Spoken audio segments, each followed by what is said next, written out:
The Flyin Lion says, boys, hell is real. 2023 Supporter Shield champs. So glad that I can be back with people who know that it's a Flyin Lion. It shows how much we all love this club. Yeah, just a fan of the sport, you know. It's definitely tougher to be an academy player than it is a pro. In this club, you don't play just for the club, you play for the fight. Jersey swap, car of the week, trivia question of the week.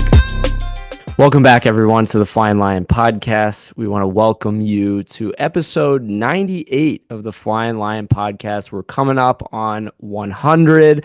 We're here tonight recording on an awesome week for FC Cincinnati. A lot of news to share, Sam. I'm excited about it and to chat about everything going on around FC Cincinnati right now. It's great. Yeah, almost to the big 100. Obviously, if you guys have been following us for a while, we've got content all over the place. So go check our other stuff out. But yeah, Ryan, I think this is a good week, right? Obviously bouncing back a little bit. Beautiful day at TQL this weekend. Just the vibes, everything about this game was good. Yeah, no, absolutely. We had match day 12 against Austin. We'll cover this game. Talk a little bit of storylines coming out of this one. We got a nice trivia question for you guys. Second half of the episode, we'll do our jersey swaps card of the week. We have a new player for FC Cincinnati, kind of out of the woodwork announcement there. We're going to talk a little bit about Club World Cup, and then we do have two matches, Sam. We're back to the two match day weeks now, that we're getting into the summer. So we'll cover that in the second part. But like I mentioned, match day 12, we played Austin at home. It was a 2-1 win. Overall, that puts us at 8-1-3. Solid first place right now, in the East. And we'll get to that. But going into this game, Sam, like the big storyline, Austin's first visit to Cincinnati. They had a pretty solid support group, I would say, up in the corner, sprinkled around a little bit of green. It was pretty obvious to see, the people that were there supporting, I think a lot of Brandon Vasquez jerseys. But man, what a night. Amazing weather, I would say. Saturday night, sold out crowd, highest attendance in the MLS this weekend. Great shout. I love it. Yeah, like you said, had the highest attendance. So I saw that stat on Twitter today. I was like, oh, that's got to throw it in the podcast because, it just wrapped up what was like such a good atmosphere. You got Brandon Vasquez coming back to TQL. Like you said, you got, 2 goals against us prior to this game. And so coming into this one, you could tell vibes are pregame. He was saying, hey, to some people, and, coming in the game too, Ryan, I know we get the lineup coming out, right? And it's a little bit of the same, a little bit different. But I think the different was where guys were, right? And touch on what you thought about this lineup here. Well, yeah, I think initially what I would say is you see it in, we had talked about, I think in the last episode, what needs to change. Like something's got to give based on what we've seen. And obviously we have a recency bias just from coming off the last match and like, do we drastically change it? Not like we always going to ask those questions. Still want to ask those questions, I think, but yeah, you see Orishano move to right wing back. I think Yedlin, being put on the bench, is more in a way to try to get some things figured out. Let's see what these guys got. Let's put our best foot forward. I had said everyone hand up accountability here. I said that Orishano was going to be out of this one to start, but they found a way and a position for him to contribute. You get Santos back there up top, and then you had Kubo that filled in again, but you have him and Buka. This time you don't have a true number 6. So that was very interesting. It was a nice and special occasion. If we look at, we were celebrating the Asian American and Pacific Islander night at TQL. We had the Kubo Kanji jersey. Sam, I think you had been calling it for close to a year now, but we see him actually rock the kit. Well, it was just so cool. It meant a lot to him. You see him post about after. Pretty awesome to see, wouldn't you agree? Yeah, absolutely. Like you said, last year, I stumbled upon, some talking, some rumors of it. And, ever since that jersey came out, people are like, is he, are we allowed to wear it? Are we, what's the deal? And so MLS gave the green light, which is awesome. Really cool for him to honor his culture that way. But yeah, like you said, Orishano on the right wing back. You don't see Yedlin in this lineup, or you see him come in later. But yeah, Orshano, I thought it was like, okay, yeah, we're gonna try something new and see if it sticks. And I think Pat was kind of talking about starting lineup choices, kind of mapping out right this next week with, like you said, the double games, trying to figure out save some legs, really. Yeah, and I mean, whether it came to timing or just like we got to, again, shift it up and see what we got. Let's put our best foot forward. Santos had deserved some of those minutes. Let's see if Orishano can contribute to the attack. I mean, at times it looked like almost, we were playing him in a wing style, not as much as the wing back. Like definitely he was pushing forward. You kind of shift to a 4 and have, at the time, I believe Hagelin cover more of that outside ground. But yeah, it was interesting. It definitely worked, especially in this setting. If you look at, I think Austin was missing one of their best center mids, one of their best right wing backs or right backs. So matchups played into that as well. I think he had commented that in his post-game conference as well. But yeah, it was, I think, at this point in the season, competitive, to find starting minutes. And I mean, to be meaningful, we're going to talk about it later. You got to be able to like fight for those minutes. It's going to be key. But that's a good thing. I think that's really good for everyone on the roster from top to bottom. Some guys earning more, some guys less, and their performances have to show that in training throughout different results, everything. But Sam, as we got into this game, the first thing that I wanted to comment on, you mentioned like Vasquez was all buddy before the game, handshakes at midfield. Well, the first ball, if you guys had seen this, was played over the top. And who goes up the challenge? Matt Miazga, Brandon Vasquez. Vasquez knocks down Miazga. I think he kind of like gets stepped on. And so he falls to the ground. He gets up and he's yelling at the ref, like clearly like he either stepped on me or did something low and I didn't have the advantage. And so they go and they have a throw in, and Matt goes over and throws a bow right at Vasquez. I don't know if you could see it on the broadcast. I want to go back and see if there's a video of it. Goes and throws a little bow into his chest, and then he was like, I'm here. I know you're coming for me. He's like, I'm here, I'm coming back. So that was kind of a little fun thing to see going on, and him and Hagelin just battling it out all night as well. But the first 10 minutes, a little bit of a feeling out, if you would say. I mean, we had some decent possession, a lot more things going forward. Quick passes, through the midfield. The biggest thing I would comment on is finding that pocket of space right in front of their center backs. Evander had stayed a little bit more central in this match, and that was a key. Typically, he drifts out wide to the left. In this match, in the first 10 minutes, he found that space. And, we didn't ultimately score in the first 10, but shortly after, he finds that little pocket of space, Sam. I felt like if you could walk me through this play, I have some thoughts about it, but I want to hear what your opinion is. Yeah, absolutely. So like you said, we're able to progress the ball a lot better. The first 10 minutes of this game looks a lot crisp, and you're kind of through the 10 minutes, you're going, okay, like this is something we haven't really seen too much. I know, first 10 we were seeing a lot from Evander, Denke kind of interplay. It was like, okay, like there's something building here, something brewing. And so eventually around, 12th minute here, Engel finds Evander wide open outside the 18. Who leaves Evander wide open outside the 18 these days? Like that's wild. If you go back and see, there's nobody within like a 5 to 10 yard radius. Nobody steps on the ball. Yeah, and it was amazing, right? So finds him wide open, and the precision for him to have the composure to control the ball because it was bouncing a little bit, curls it around the keeper, bottom right corner, scores his 7th goal this season. And Ryan, he did the Hadebe celebration afterwards that we found out what the T actually meant. We were trying to is it Pacific Islander? Is it what's going on? But no, it was tea time for Teenage Hadebe, and I really enjoyed the post comments saying it's all about the big T-bone. So I guess we're gonna call Hadebe Big T-bone from now on. T-bone. They like to have fun. You could tell the relationship with Evander and Teenage is pretty good there. We hear about another blossoming, relationship between him and another player too, which is pretty special. But yeah, in this moment, I think Engel does really well because typically when he gets that ball out wide, he's putting it across the six. I think a lot of them had expected it. He slots it back, and Evander finds that space at the top of the box. When you said it brilliantly, is like, you know, how are you going to leave this guy wide open outside the box like that? And nobody goes a step. I think the center back's a little hesitant in his first initial reaction to it.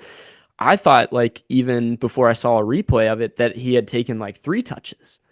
If you go back and watch and you're wanting to be an aspiring, center midfield for maybe, those that are out there listening, go and look at how he takes this ball, like you said, Sam, kind of off the bounce, but is able to turn his body in a way where his first touch sets him up to hit it right away. That's brilliant. I mean, in tight spaces, even like that's what you want. Obviously, he has a little bit more time here, but first touch sets him up. Second one hits it bottom corner. I mean, brilliant. I think we had said, leaving the match, he's got to be the best outside the box shooter in the MLS. I mean, solidified. Easily. Yeah. So impressive. You go up 1-0, you're feeling great. I mean, the team's looking good on offense. You're up 1 goal, but you get a ton more chances. And I think the next one, like, it's based on a press. I think a combination of Santos being up there and being able to press and everyone else being on the same page with that leads to a mistake. And the keeper gets caught out. Vander picks up the ball at about 40 yards out and hits it, drills it first time. Hits the post, Sam. I think it could have gone 1 inch, over a little bit, would have curled in. Upper 90, I mean, would you say? Yeah. Unbelievable. I think the XG on it was like stupid low, like insanely low. Would have probably been up there for one of the best goals of the season. Doesn't go in, it bounces out. There was a shout for, I think, a handball coming off of that play on the Santos. Santos had a shout, but it was kind of more of a shoulder bicep area than a hand. But also in the first half, right, you get the back heel from Evander to Denke as well in this first half, and Denke's shot, is eventually saved by the keeper as well. So he had his hands full in the first half against FC Cincinnati. Yeah, and like I think, would you agree that you had those chances? You felt like you could have gone 2 or 3 up. Oh yeah. And obviously you're not going to be mad. You have the lead, and we've been wanting them to come out hot and to score. But again, we're asking more. We're asking a little bit more. You have a ton of those chances, and I feel like if you keep it at 1-0, you keep some of these teams in the game. It's a lot to just nitpick there out of that, and I'm again very happy that we had the lead going into the half. But you had a lot more that you built into that half. Now let's see in the next game, can we turn that even into more goals, and find those pockets. I think that's what was really cool to see Evander fall into. Would you agree he was more central? Yeah, absolutely. Yeah. I mean, I think it helped both Kubo and Buka, right? Sure. That he was more central, and maybe Orishano flying up the wing was a little bit more helpful as well. And Angle as well, really, like both left wing backs were doing a great job. And rising up that left or right side to be able to create those chances, either in swinging crosses or, like you said, cutting it back to Evander chances. But Ryan, we start the second half pretty poor right out of the gate. Yeah, 46 minute, like everyone's not even in their seats yet. And I think people are coming back, and walking to it, and they're like, what happened? Why do they have a PK? And it's like, yeah, I don't know. I almost missed it. It was crazy. Like the ball was played down into the box, or the very, very edge of the box. And I think Hidebe could have maybe stepped to it a little bit quicker and got himself into a better position. And I think Pat had even commented on that as well, is, hey, I don't care what the call is. He's like, it was a handball. He's like, what I'm more concerned about is the fact that they should have gotten there sooner. He shouldn't have put himself in a position where, it's a handball within the box. Maybe it's a handball without, but like, why is his hand dragging behind him? Have it behind you in a more natural position. It just happened so fast, is what it was. And yeah, who steps up, Sam, and takes the PK.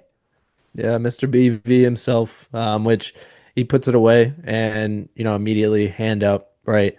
Not celebrating and, being very respectful. I did make a note though. If you remember when he scored against us in Monterrey, he did the Superman celebration right away. Like, but that was because he was in his, home country over there in Monterrey with home fans, everything like that. But in TQL, he's always been, respectful, and you could tell how much this place still means to him. Yeah, I think like at some point down the line there might be some rumblings there. We'll see. But yeah, I think 1-1 is just like a man. Should we be winning this match right now? And it is kind of testy from that point on until a little bit later. We do make a little bit of some adjustments, before ultimately the game-winning goal comes. I felt like it was interesting. We should go back and kind of touch on it because prior to half, Sam, a big moment happens in the game where Miazga comes off, and I feel like there's a big shift in momentum when all of a sudden it was a non-contact thing. I think maybe he got his leg kind of stuck, or at first I'm looking and seeing like, is it right? Is it left side? He had surgery on his left. He's being examined on his right knee. So he felt some tightness in his hamstring is what comes out of it. But the momentum, I felt like swung. You do have Teenage that came in and has made now an appearance for the first time in like over a month and a half, I think. So to come off the bench in that moment, luckily we're winning, but I felt like Austin tried to take advantage of that a little bit more, and there were some testy moments.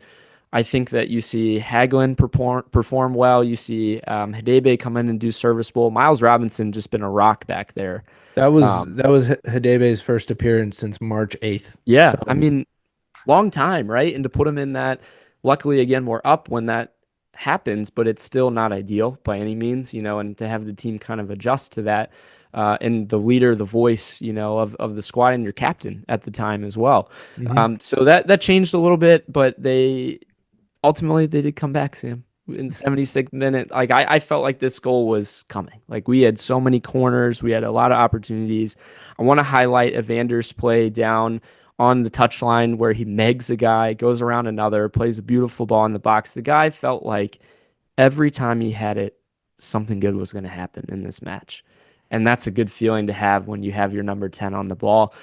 I mean, it just felt like everything he did, it was just like, all right, something's going to happen here. 76 minute, he just has amazing vision on this play. But if we go back and you look at the couple passes before, I think you would want to highlight that Urashano all the second half was cutting back and playing this diagonal ball to angle that I think was a game changer. They had seen something where they were overloading that side. And I think every time he cut in on his left before, they had doubled him, actually. So there was a few times where he saw that and was able to quickly, change it over. Props to Angle for finding Evander in this play at the top of the box. They did actually come and try to close him down this one. They didn't leave him. But outside of the boot, right over the defender, Dado's running in on it, first time finish, and the place goes berserk. I mean, it was probably one of the loudest I've heard TQL in a long time, just because everyone kind of knew and understood the moment. Maybe that plays in, don't you think, with like having BV there, like coming back home, start of the summer. We just lost. Like, there's a lot of things that had built up to that, but it was pure elation. It was amazing moment. What a ball! What vision by Evander to put it there.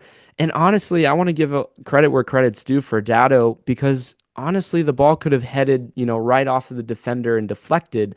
For him to expect that to even fall right over him is just beautiful. Yeah, exactly. Like you said, right place, right time. And credit to Angle and Evander to be able to create that chance, because, like you had said, they had 2 or 3 chances where they were playing 1-2s to each other on that left side, just trying to get something to work there.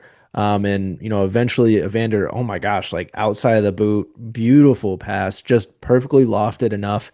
And just a perfect finish by Dado, because in that moment you need a powerful shot. You need something that's going to, like you said, if it gets deflected, by the keeper, by, a defenseman, it's going to still go in because it's got such power behind it. Oh, I even meant just the ball over the No, top.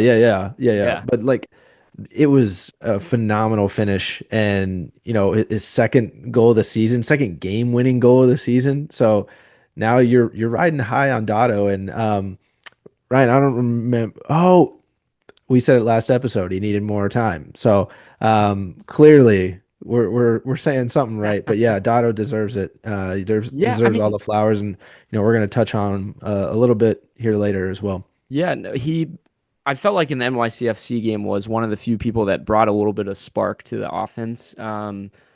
Again, we'll kind of touch on that a little bit here. But I felt like, Sam, after you score the goal, you're up, you're feeling good. Does this team need to kind of put the foot on the pedal a little bit though? If there's one thing again that I don't want to like go and say, hey, look, 3 points, we win. The one goal games are becoming like a little Well, bit you testy score in again. this one, and you got 25 minutes left to play, and you're like, oh, 15 minutes well, plus 15. seven. Yeah, Yeah. 15 minutes to play, which still like decent amount of time. We had 7 minutes extra time, I right? Didn't just we? see, yeah, the tendencies for Pat is, you get that lead, you protect it at all costs. And I don't know if there was a conversation with Orishano about, hey, where are you at? At that moment in the match, you sub him off for Yedlin. And I'm thinking, like, man, this guy's been killing it tonight. He is cooking up these opportunities. Why aren't we not continuing to go for it? I get trying to be a little bit more defensive and to kind of save, especially if Miazga, had to come out of the match and you want to play with a true right wing back or right back. But yeah, I don't know. That was the one thing I would just wanted to see your opinion on is, hey, how can we get that third? How can we add that other one that's that insurance goal? Well, And and we honestly, had that like chance. we Yeah. had that chance. And Mhm. I would say like it just comes down to the finishing of it. I think, Yeah. Dado has that opportunity. I think in extra time, they play a ball over the top. Denke's running on it. He gets a little bit fumbled underneath his feet. It falls to Dado one-on-one. The keeper makes a good save. I think he had a few. Stuver had a pretty Mhm. decent match. Could have easily been 3-4-1. But yeah, 3 points. 3 points at home, undefeated, TQL Stadium 2025. That puts us, I believe, now at 8 matches, unbeaten at home in all competitions. Pretty awesome. 6 in the MLS now, in a row, at home. I talked about trivia question last week was how many in a row, so go back and look at that one. But like I mentioned earlier, top of the East, first time first for the second time in 3 weeks. It's going to be a battle, man, all season. We talked about it again. The East is beast. Highest XG we've seen, in a single game as well. And this one, Sam, you had an interesting stat about Pat Noonan. Yeah, so in this he actually surpassed 200 points as head coach of FC Cincinnati, doing so in his 114th match. So it's actually the fourth fewest games for a head coach in MLS history to reach 200 points. So very impressive and speaks to the quality of Pat for sure. When the margins were so like close, like if he Oh would have yeah. gotten a single point in NYCFC, he would have been second. Hmm. But because like we lost that one and then you get it, one game later, he falls to fourth, but still that's impressive. Yeah, he's still top five. Still Top top five. five. Yeah. We'll take it. Yeah, Yeah. yeah.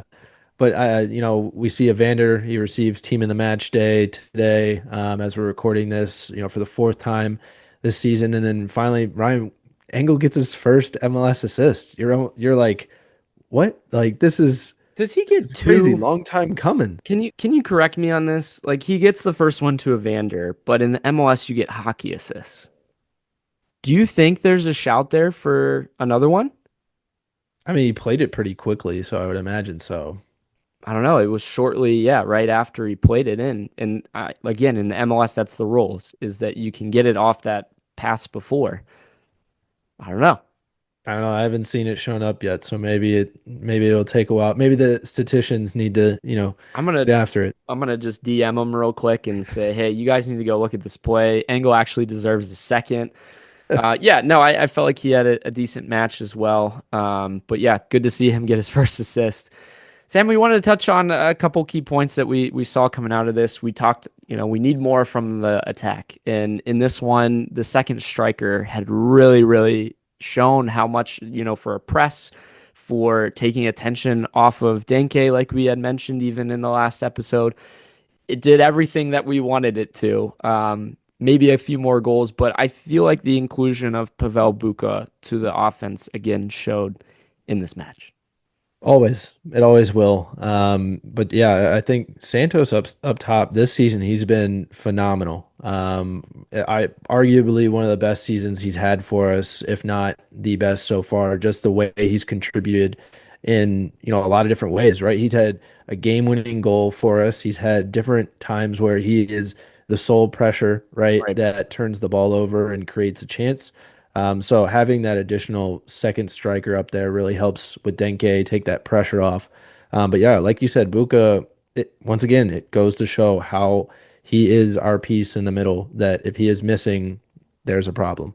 But Ryan, I think big thing for this, attack, we continue to say, oh my gosh, like they improved so much. We had 11 corners in this game, and my goodness, do we need an aerial threat to convert those? Because those are 11 chances that you have to, like you said, put on a second, third, fourth goal, and you're just not getting the job done.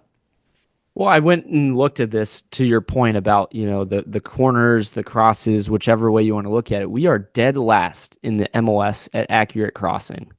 Dead last at accurate crossing. I'll say that again. So, yeah, I mean, you're putting the balls in. It's just not dangerous, or you're not finding somebody. So, does a sneak peek here to a player that we're adding, does that help us? I think yes. And we'll touch on that. But yeah, I felt like overall attack better. Let's continue that. Let's keep it rolling through the next couple games. The relationship that we're seeing here blossoming between Evander and Dado Valenzuela, Sam, we saw, the two embrace after it. I think Dado had to do all the work in coming to Evander after he scored, which was pretty funny. But yeah, cool comments you see, coming out of the locker room. I think shout out to, I believe, Carter, for putting this one out. But yeah, everyone's saying that Evander's taken Dado under his wing. He wants him to be the next superstar. He said even from the very first moment that he saw him, he's the future. You could see that it was a special talent. So pretty big words, even from, I was looking at the age gap, it's about 6 years between them, 26 and 20. But a guy that's shown to have done it in the MLS, and to have him kind of take Dado under his wing and say, look, I know you're in a similar position as me, but you know your place kind of in a way, but this is how you continue to even make that next step. So pretty cool to see. I mean, Dado for like really learning and being willing to kind of find his minutes. Props to him. Yeah, absolutely. And a lot of people were also saying like you could see this, relationship blossoming, not only in the locker room but on the field as well, right? Like you saw it after that goal, Evander taking Dado under his wing, but a lot of people were noting that you didn't really see this with Lucho, and Lucho kind of had a little bit of bias towards his, Argentinian guys taken under their wing, Barrial or Oshano, but yeah, it was interesting that people were once again bringing up Lucho's name because Dado played, same position as Lucho last season. We thought we were going to see a promising, Dado joined the first team for the first time last season. It was like, oh, this kid, like, very promising. Like, he's going to be, next. And kind of almost took a step back a little bit towards the end of the season there. But with the guidance of Evander, I guess, he's, like you said, finding his role, finding his minutes. It's not one for one. I think that's the thing I would say is like, I think Lucho did well in certain moments with certain players, like you said. Maybe that relationship wasn't ultimately there with him, but cool moment, cool, special just to see like the leadership by him in one of your star players that's just blossoming, for our team. So if that improves everyone around you, from number 1 to number 26 on the roster, like So that's be what it. we want. And the vibes couldn't be higher, I would imagine, in the locker room. Just based on what you're hearing about these relationships, like you didn't really hear that last year. And I think that's telling. Like there's a lot of guys that have built special relationships, understandings of where they're playing, when they're playing. Okay, I'm not playing today, but I'm going to be able to play the next game. Like it's very, very cool to see that evolve. And there's something to be said about that and the characters that they've brought in this year versus some years in the past as well. So something to keep an eye on as we move forward here, Sam. But I think you have a nice trivia question for us before we go to a break here. Yes, yeah. So trivia of the week presented by Goals TV. Ryan, when was the last time FC Cincinnati lost to a Western Conference opponent? And then if you want to, go ahead and name who the opponent was. Man, this is tough. Pat's been good against the Very Western good. Conference. Very good. I'm gonna go with LAFC. I feel like that was the last time that we had lost to a Western Conference team. 2023. I think I'm gonna lock it in for 23. Okay. 2023, Ryan says LAFC. We'll see what it is on the other side. Hey, FC Cincinnati fans, we are pumped to share our 2025 sponsor, Peak Cocktails. Oh, dude, Peak Cocktails, I absolutely love it. I am so excited to have them as a partner. Ryan, I am sipping right now on the Blood Orange Spritz. It is absolutely amazing. If you're that type of person that wants something subtle, right? Little ginger flavor, this is the one for you. A little bit of a recipe, promotes exercise recovery, enhances the relaxation a little bit. What are you sipping on over there? Yeah, I got the passion fruit margarita. It kind of fits my dad bod life for that I got going on right now. I'm trying to be a little bit more health conscious and have that lifestyle. But yeah, I could also sip it on the beach, which is nice about it. I mean, you can have that versatility. If you just want it as a nice sip, or if you want it as like a post recovery drink, like this is what Peak is. I mean, we love it. We adore some. I've been following Peak for what, a couple of years now. But Oh yeah, yeah. again, go check out Peak Cocktails. We love them. Next time you're looking for, like we said, any of what we had described, post-workout drink, just a little pick-me-up. If you're drinking on the beach there as the summer's coming up here, go check them out. www.peakcocktails.com and use the code Flyin Lion at your checkout, and you'll get 20% off your first order. Sam, enjoy that drink.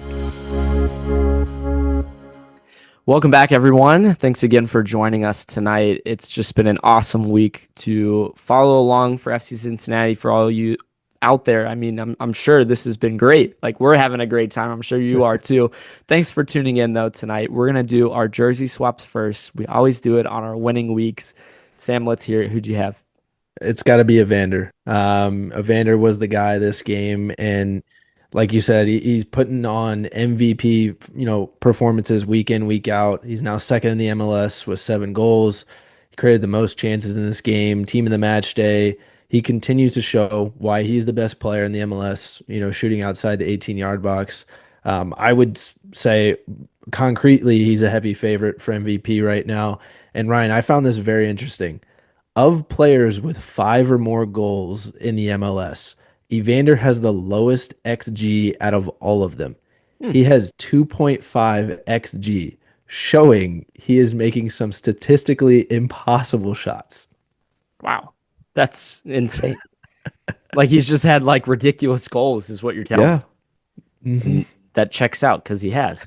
But yeah, no, I think an underrated thing with him too is just like we're seeing now his leadership qualities on the field and maybe even off the field too.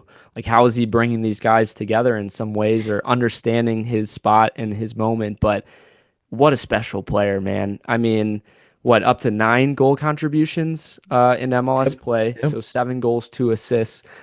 Sits second in Golden Boot, sits second, I think, in overall, goals plus assists.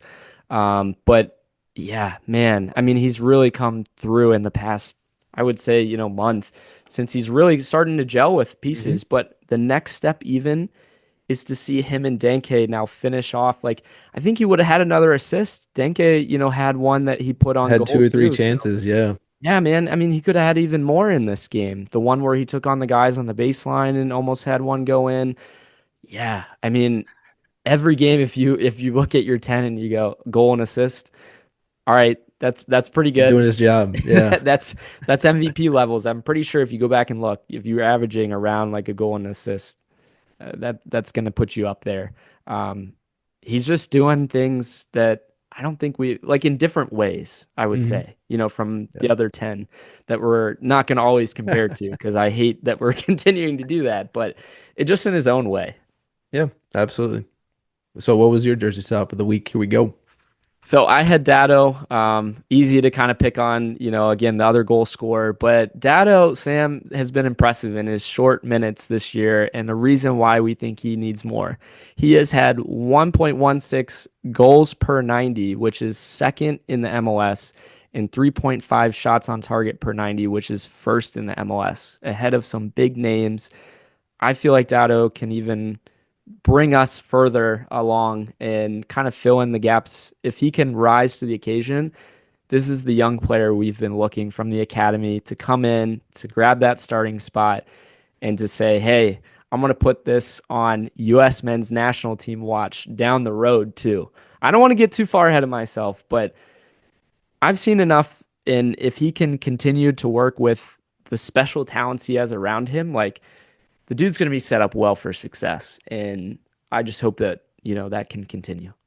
Yeah, absolutely. I mean, at 20 years old, he's already showing that, he could possibly be a starter, right, in the MLS and continue to grow from there, which, he's, like we said, he's growing under one of the best players in the MLS as well. So who better to learn from? But yeah, Don't you think there's a lot of people that are like, I didn't see this breakout season coming? It's like, I knew he had the talent. You could see well, it. yeah, we saw it coming from, Saw academy glimpses. You days, just FC2 didn't days. see. Yeah. Oh, 100%. Even there, you're right. But the glimpses, like the flashes of like, unbelievable technique or passing, and you just had not seen the final finishing touch. And Mhm.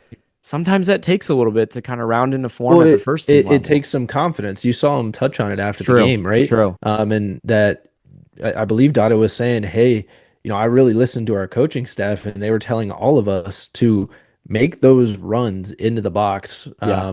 to convert those crossing chances. Like you said, statistically, we're one of the worst, right? So obviously we need to, work on it, be better on it. So Dado took it upon himself to go and do that. And hearing his comments too after the game, he just had a feeling, right? He had a feeling that Evander was gonna cross that ball to him, and he was gonna be wide open on the back post. So That's the relationship, man. I feel like that's what you absolutely didn't see with some other players in the past because it was unpredictable. Would they just try to shoot it every time, or hey, like I'm gonna try to play it through, and you just have to kind of guess. But between those, it was like an spoken thing of like, I know he's gonna play it into that space. Yeah. And even if it didn't work out, he's not gonna sit and mope around about it. Like he's gonna keep working. And maybe I was a little bit too premature with the U.S. men's national team thing. Like, all right, I'm looking back. I'm but like, all right, it's getting clipped. I'm excited. It's getting clipped. It's getting clipped if he makes it in the future. But yeah, no, I'm a little premature on that one. I'm very high on Dado and his future. I'm excited just to kind of see, does he grab that starting spot, from now on? And what does that look like with Evander maybe next to him and Danke as your solo, even though we've seen the two striker system work out so well. So how do we get those guys on the field? Do you put him out wide a little bit more as like a winger type and see how he does there? Like, you got to find some minutes for the guy. And we said that last episode. He's backing us up, Sam. He's making us look good. Yes, he is. But again, that's a good thing. If you're getting production out of these guys, it's what you want. It's what you need. And in a young player like that, like that's the next step. So opposite side, card of the week now. I think we had some interesting ones. Yeah, so card of the week for me is just going to be NYCFC and their losses this week. They've had a roller coaster of a week, coming off a win against FC Cincinnati, feeling good.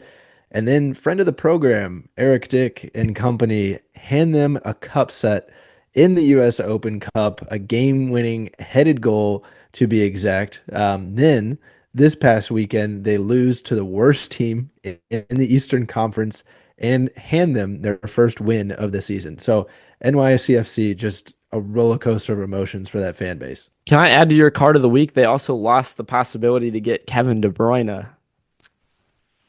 That as well. Yeah. It looks like Napoli's going to sign KDB him, is if going to anybody. Napoli, Yeah. So another loss for NYCFC. A guy that you would have thought maybe would stay in the city system doesn't want to go to New York.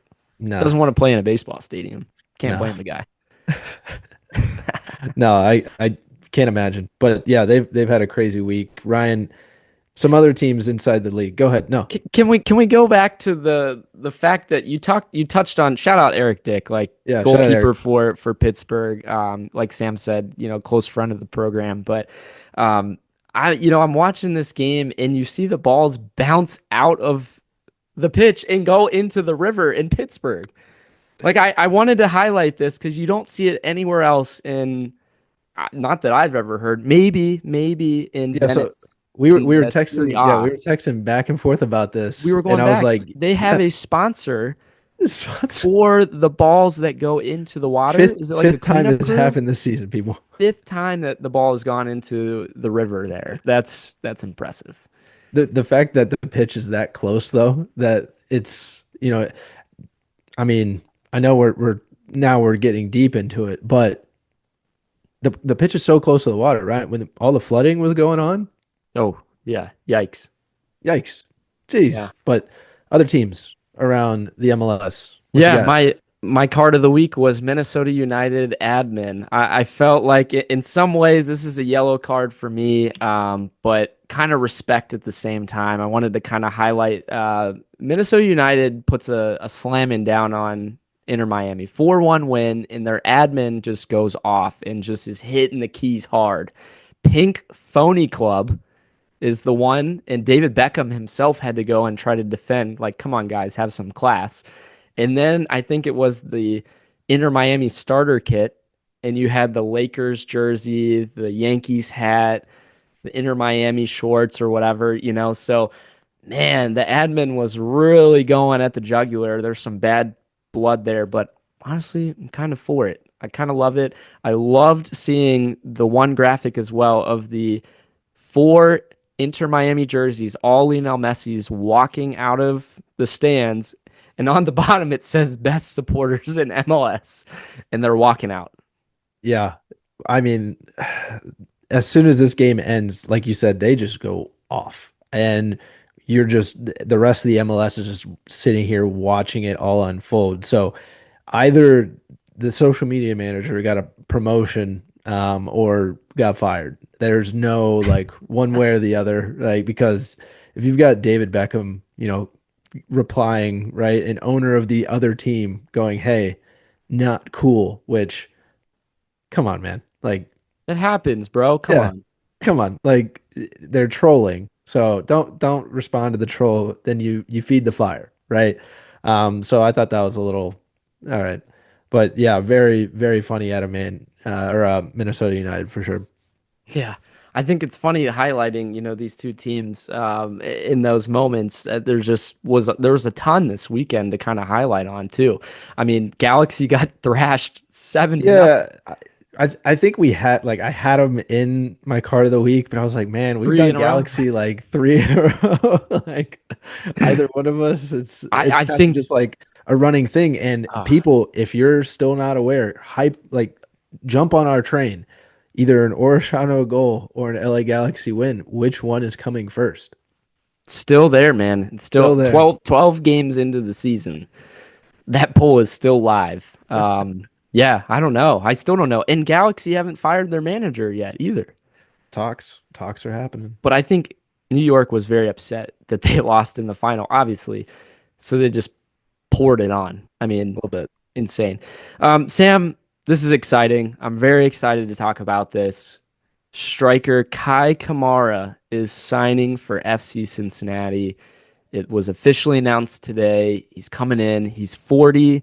He's from Sierra Leone. This guy's going to tear it up. I'm so excited. This is one of my favorite players of all time in the MLS. I've followed him all the way back to his original days at a club up north.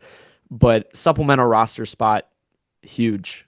Doesn't really eat, a lot of the roster there. And this guy scores goals. He eats goals for breakfast.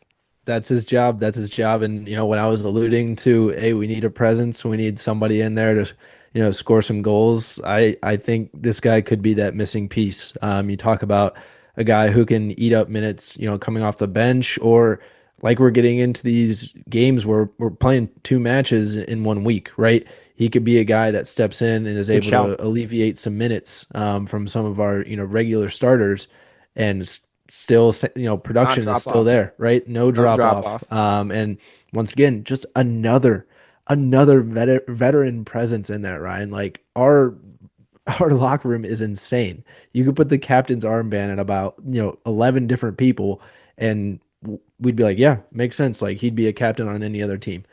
So this is actually his 12th different MLS team. Played for LAFC last year. Go ahead.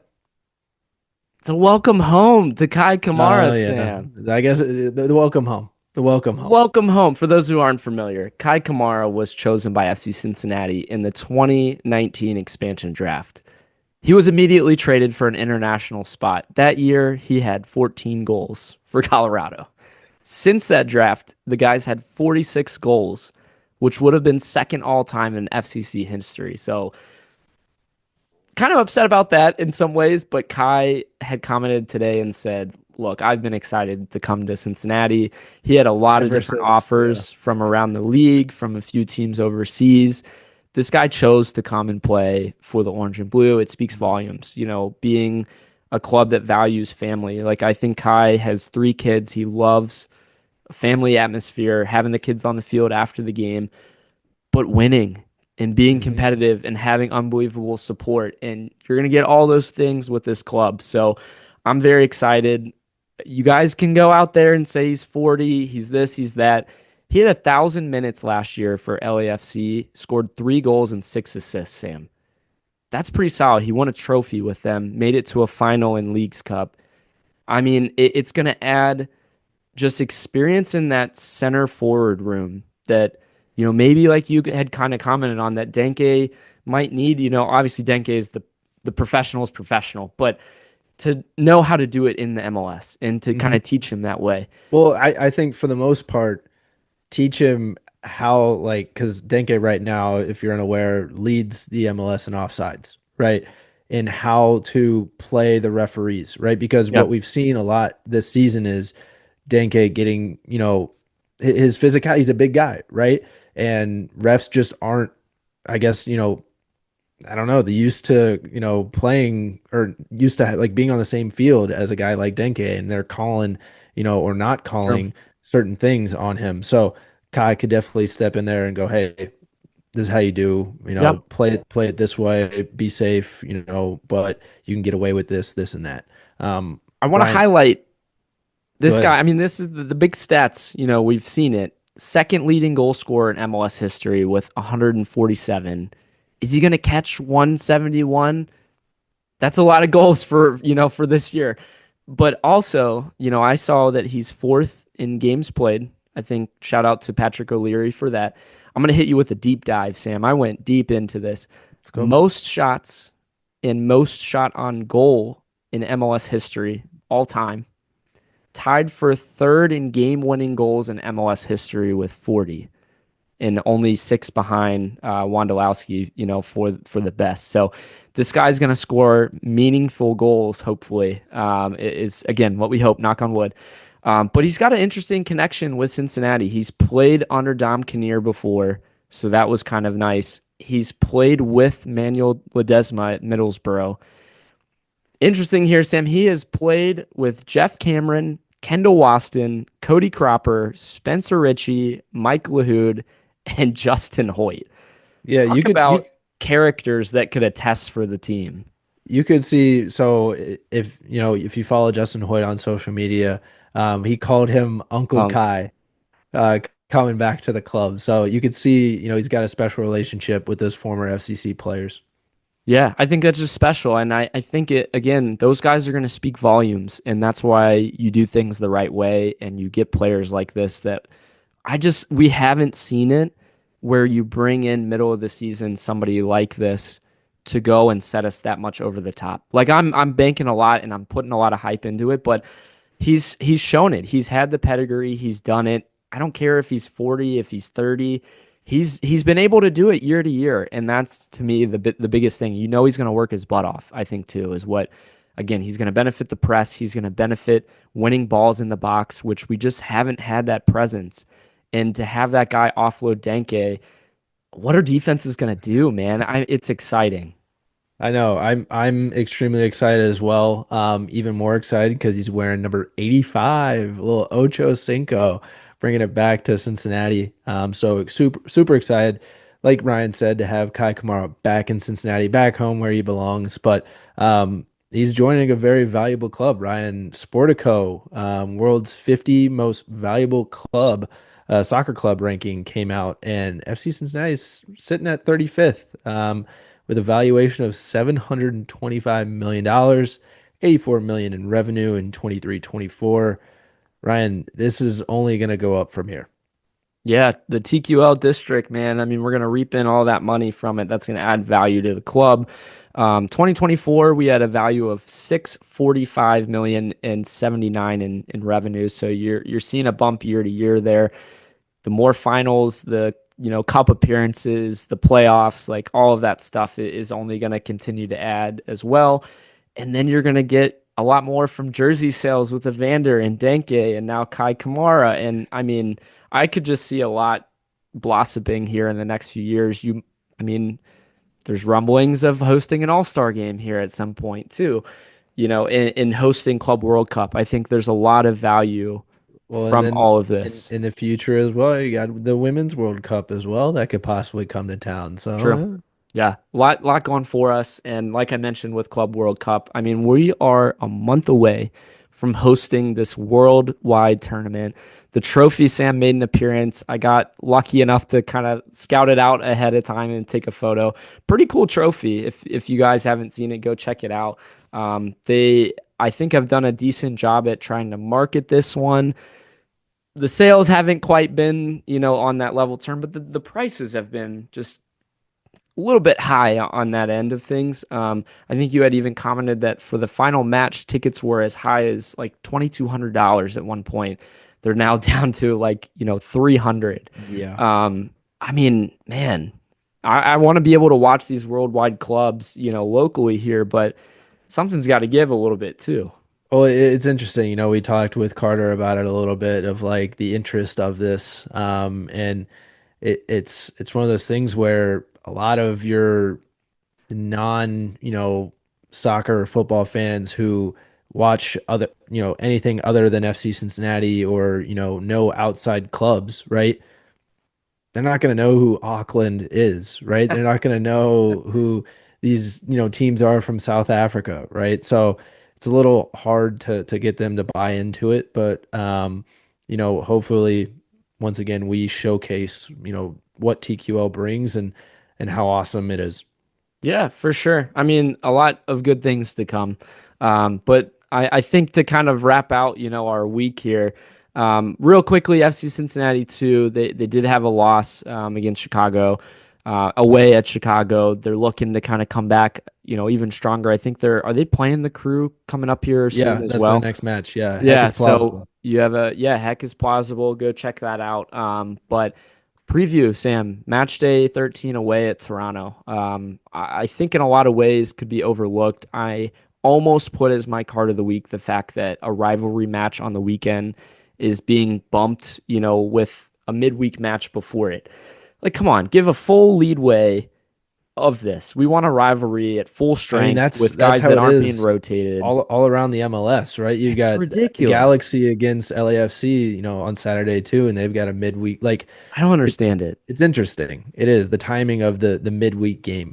Yeah, I mean, so Toronto, like, it's easy to overlook it, and it's definitely a trap game. It's definitely one you're like, well, they're 13th in the East. We haven't lost to them in 7 matches now. We've had 6 wins and a tie. But they beat DC. They had a 2-0 win at home. Their supporters are always going to be beefing with them. We've seen it over the past few seasons as well. Their banner last game was empty words equal empty seats. And this club, Sam, is hosting a World Cup game next year. Yeah, well, you could definitely show that they're passionate, right? Yeah, for sure. It's just, again, like, we won 2-0 previously earlier in the season. Insigne, one of their best players, was not in that. Bernadeschi was. It's going to be a tough match. I don't want to overlook Toronto by any means. Richie Larea, one of their better right backs, is out right now. And I think Osorio, one of their midfielders, So they'll have a couple of knocks, but will Obi be back, Sam? It sounds like he was in full training today. I think a sub appearance probably, but the question would be, do you go with Nunga? Do you go with Kubo? Do you kind of see matchup wise, where you at? What are your thoughts? Yeah, I think the hope would be to have Obi at least on the bench, Right. to come in as a sub, and I think that's what you're eventually going to see. Um, as far as either a Nunga or Kubo in the middle, I mean, last game he had Buka and Kubo right next to each other, and it worked out pretty well. So, like you said, it just depends on what you're looking for from Toronto, what you think their formation is going to come out with, and how they've been playing so far. So. Yeah, I mean we've talked about it. Does Dado start up top? Does Santos start? Like, what is this formation going to look like? Especially if you're going midweek, right? You're going into the game against the Yeah. Crew. Do you switch up the formation? Do you keep it the same in order for, everybody to kind of go into the Crew game going like, okay, we already know like this is what it's going to be. I think it'll be interesting. Yeah, I honestly wouldn't be surprised if you saw a little bit of I think even he said, Gilberto Flores is gonna get probably a start on midweek. I What think Pat even commented on that. So you've got on here. So Denke obviously on yellow card accumulation watch. Ryan, with this game, if you're Pat, do you think about bringing Denke on in the second half instead of starting him? Yeah, I think that's a good shout. I mean, do you see Santos up there and then a Dado, Evander underneath is kind of honestly what I would look at. You want to have your best foot forward, obviously, against your rival, Yeah. and they understand that moment. That's where I think it's so dumb that you have to play this midweek match, before your rival, which is just ridiculous. Which we've seen it in the past where like we've not had 4 or 5 guys, right, of our key guys, Yeah, and we play the Crew and they're like, every oh, time, we beat your ass, every whatever. time. It's like we didn't have 5 or 6 guys. Like, Every time. I mean, yeah. and the question is like with Miazga, like obviously he I think was sent for, more imaging today to kind of understand the extent. I don't think you see him honestly probably this whole week. So how does that change what you want to do with the back line? How does that change, do we get Yedlin that slides in at some point to center back? You got to give some guys breaks and keep guys fresh. And Hmm. I think like the consistency you're going to see is Evander's going to be there and playing. You're going to see Buka there and playing if he's healthy. Gotta see Um, Buka. yeah, Gotta you see got Buka you there. got to. So, yeah, I think that's all kind of a good shout on prediction wise. What would you have here? I think our dominance continues. I'm going 3-0 here, and it's obviously I think it's a little bit of a stretch, but I feel good about the way this team looked last game, and the interplay between Buka holding it up box to box, and if that affecting the way Evander can play or Shano wide. I think you'll continue to see them trying to experiment with Orishano. It seemed to work just fine on that right wing back, so you could see, copy paste there as well. Yeah, good shout. I think for me, just being on the road midweek like that and with the rotation, I'm going to go a 1-0 win, and you're going to continue your run of one goal victories, but they're going to grind it out. I think this team's found ways to do it. Sam, we didn't even really touch on it. Like, is Kei Kamara going to contribute in this one? He's in training as of today, Monday. I think he at least makes a sub appearance. He's trying. I think he was joking, and saying he's been trying to get Pat to have him start on Wednesday as well. So Well, or against his old team in the Crew would be hilarious. that'd be pretty But I cool. don't. He's not starting in that one. I don't believe. But yeah, That I I don't think. know. That'd be the emotions would be running high in that one for sure. Especially I mean, him being back in Columbus. yeah, yeah. I mean, he was there for a while. I don't think he ever won a trophy with them. He made it to a final with them, but never won one. Yeah, I don't know. It'll be interesting. I think if I'm going to go my 1-0 prediction here, I think he gets a late goal and gets the Oh, winner. all We right. always are. We always see it. We always see Always go for the drama.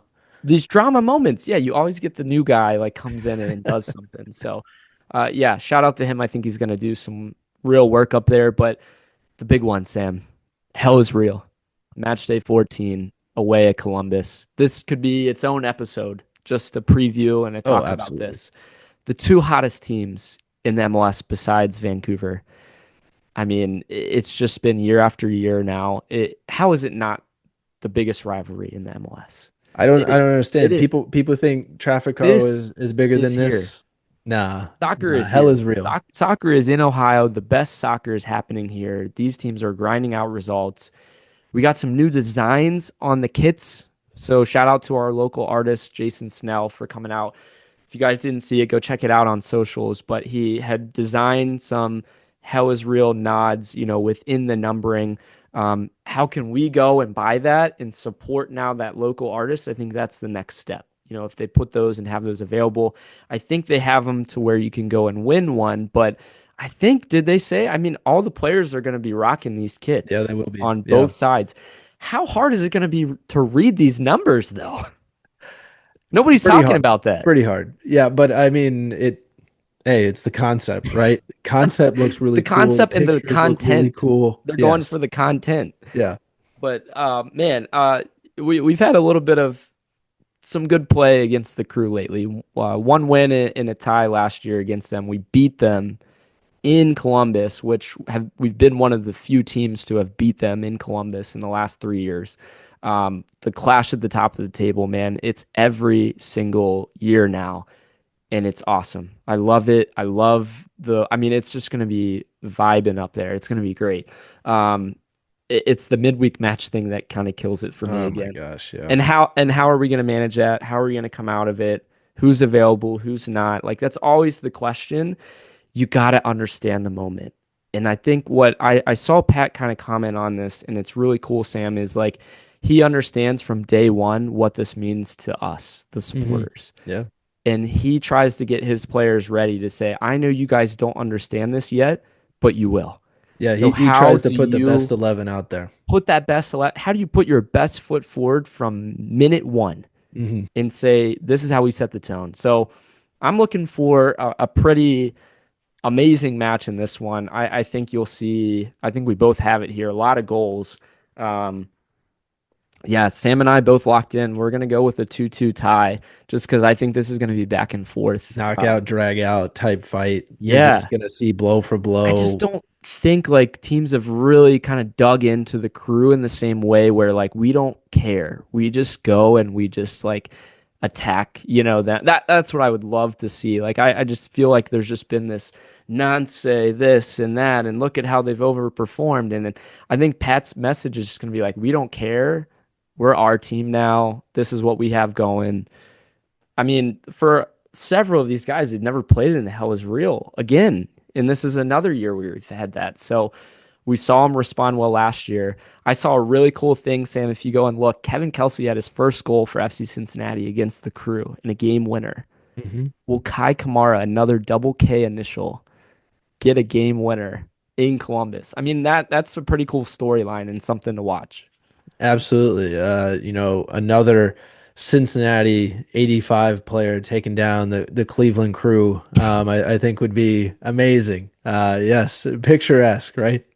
The Cleveland Crew. Oh, man. I hope can we get a traveling Bailey sign Oh, yeah. There that will be says, like, plenty. wait, Yes. this isn't Cleveland? Yes, yeah. Can we put that out there? A little gotta get bit of somebody like to make that. somebody's got to dress up like Dorothy, right? The traveling Bailey. Click your ears three times, you'll be in Cleveland. Wait, I'm not in Cleveland. Yeah, exactly. That's amazing. I love that. Yeah, it's gonna be fun. Match of the week, I think, and the weekend. I'm pretty sure they're highlighting this one as they should. But yeah, I think injury wise, we're looking pretty solid. Knock on wood. It's just again the question of midweek match. How do we come out of that? But I mean, we have so much depth now, Sam. I feel like I feel a lot more comfortable, with the exception of the Buka position in that backup role. But even Kubo, the last match, had made some strides there. Yeah, I think, lineup wise, I think you'll see probably Matt Miazga sit out this That's the midweek game, question. especially since we're playing the Crew on the weekend, and he's going to want to He play gets that up game. for those. He would have no legs, and he'd want to play that game. That's true. Yeah, but I mean, like you talked about it earlier, is just kind of the pedigree of some of these guys, that we've built in this roster and the lineup. Like, just MLS legends, Hmm. legends in soccer that like for Yedlin going overseas and coming back, like American soccer legends, with Miazga and Robinson. Like it's really cool to kind of see. And it's a different look, from some of the other teams and how we've kind of come to this point. But we're putting it together. We're riding some highs, man. This has been a really fun episode to record tonight. We hope you guys have enjoyed it. Before we do go though, Sam, hit me with this trivia question and answer. Yeah, absolutely. So, trivia of the week, once again, sponsored by Goals TV. When was the last time FC Cincinnati lost to a Western Conference opponent? And who was that opponent? Ryan said it was 2023 against LAFC. Ryan, the answer is LAFC, and it was last year in September. So we did play them in both, back-to-back years, but last year we lost that game to them 2-1. And Ryan, Cincinnati have only lost one game against the Western Conference opponents since last season. So it's been a while. Been a while. I guess that would mean that we haven't lost to a Western Conference opponent since 2023 on the road. Yeah, no, So it was it was the game I was at. It was St. Louis away, I think. possibly I'd have to go back and Yeah, look we'll at have to that, but don't quote us on that yeah, one. don't quote us on that one. But yeah, I mean, it's been a very long time, and we continue to show our dominance over the West, and honestly, all of the East, like we've talked about, the Yeah. East has been reigning. Yeah, yeah. I mean, and tough week on the road. If you look at two matches away, and then even following that, you have to go and play in Atlanta. So, tough stretch of games here, middle of May. Feeling good with where we're at. Feeling very high on the vibes of the team. What were you gonna say? I was just gonna say we've got some good content coming up here as well for the month of May. Month of May isn't just good for FC Cincinnati; it's good for us as well. So stay tuned for some of the people or some of the things we're gonna be putting out. Absolutely. Thanks again, everyone, for joining tonight. Go like, comment, subscribe. Go check us out on Goals TV. You'll find some exclusive content over there. We are so excited to hopefully see you guys next week as well. Thanks again for joining.